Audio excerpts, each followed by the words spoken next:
Muy buenas. Antes de meternos de lleno en este berenjenal psicodélico, quiero mandar un abrazo gigante y dar las gracias, pero bien fuerte, al blog La Playlist del Yello, porque vamos, su currazo es la mecha que ha aprendido todo esto. ¡Mil gracias! Y ahora sí que sí, agarraos bien porque lo de hoy es para alucinar. Vamos a desentrañar una de las paradojas más locas de la historia de la música. La historia de cómo un batacazo épico, pero épico de verdad, acabó pariendo una auténtica joya. A ver, para que nos situemos, el punto de partida es un enigma total. La propia banda, los Beatles, odiaban este disco, lo llamaban literalmente un monstruo de Frankenstein, y sin embargo, a día de hoy, es un clásico que nadie se atreve a discutir. Esa es la gran pregunta, claro. ¿Cómo es posible que algo que nació torcido, que fue criticado hasta la saciedad, se colara de repente en el Olimpo de su discografía? Pues quedaos, que la historia tiene miga. Para entender este lío tenemos que viajar en el tiempo a 1967, un año movidito. Justo después de lanzar su obra maestra, el Sgt. Pepper's, la banda estaba en la cima del mundo, pero al mismo tiempo estaban asomándose a un precipicio de caos absoluto. Y es que todo pasó en un suspiro, de verdad. En apenas medio año, la banda pasó de la gloria más absoluta a la desorientación total. La muerte de su manager, Brian Epstein, los dejó sin brújula, completamente a la deriva. Y el proyecto Magical Mystery Tour fue, en realidad, un intento un poco a la desesperada por mantenerse a flote. Fue Paul el que tiró del carro. Su idea era básicamente hacer algo, lo que fuera, con tal de que la banda no se viniera abajo. El plan era... bueno, no había mucho plan. Subirse a un autobús con un montón de gente rara y ponerse a grabar, sin guión, sin nada. El resultado, como bien se dijo, fue una película casera glorificada. Y su método, o la falta de él, era pura anarquía creativa. McCartney lo bautizó como Scrum Scripting.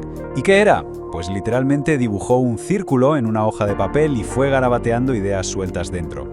Esa, amigos, era toda la estructura de la película. Improvisación en estado puro. Y aquí es donde la historia empieza a ponerse rara de narices, porque mientras la película se iba cociendo en ese caos tan divertido, el disco que la acompañaba tomó dos caminos completamente distintos a cada lado del charco.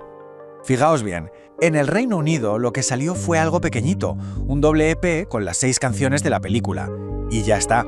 Pero en Estados Unidos el formato EP era casi residual, no se vendía, así que su discográfica, Capitol Records, decidió que tenía que hacer algo y se puso creativa.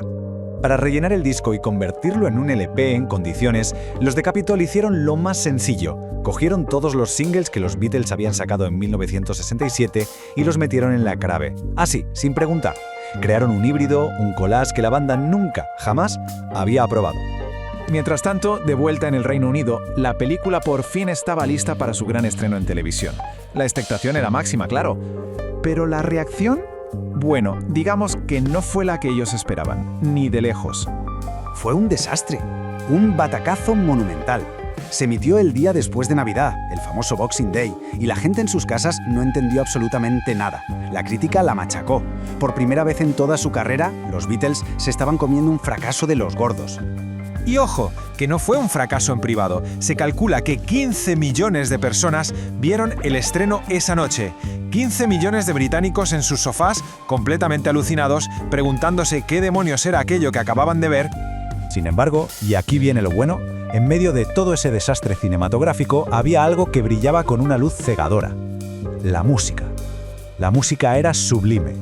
Temazos como I Am the Walrus o The Fool on the Hill eran obras de arte que no tenían nada que ver con la película que, se suponía, las contenía. Y entonces llegamos a la gran pregunta. ¿Cómo es posible que la versión incorrecta del álbum, la que los Beatles no querían, El monstruo de Frankenstein, se convirtiera en la versión oficial y definitiva? Pues su viaje es una de las anomalías más flipantes de la historia de la música. Es que el proceso es increíble. Primero, Capitol se inventa el disco para Estados Unidos. Este álbum se hace tan popular, vende tanto, que 9 años después se acaba publicando oficialmente en el Reino Unido. Y ya para rematar, en 1987, cuando se decide estandarizar toda la discografía para el formato CD, ¿cuál eligen como la versión canónica para todo el mundo? Pues la americana, la que nunca debió existir. Pensemos un segundo en lo que esto significa. Es el único caso en toda la carrera de la banda más grande de la historia. Una decisión puramente comercial de una discográfica americana terminó reescribiendo la historia artística oficial del grupo. El monstruo no solo había sobrevivido, sino que se había sentado en el trono. Y esto nos deja con una pregunta final para darle vueltas. ¿Qué fue realmente el Magical Mystery Tour?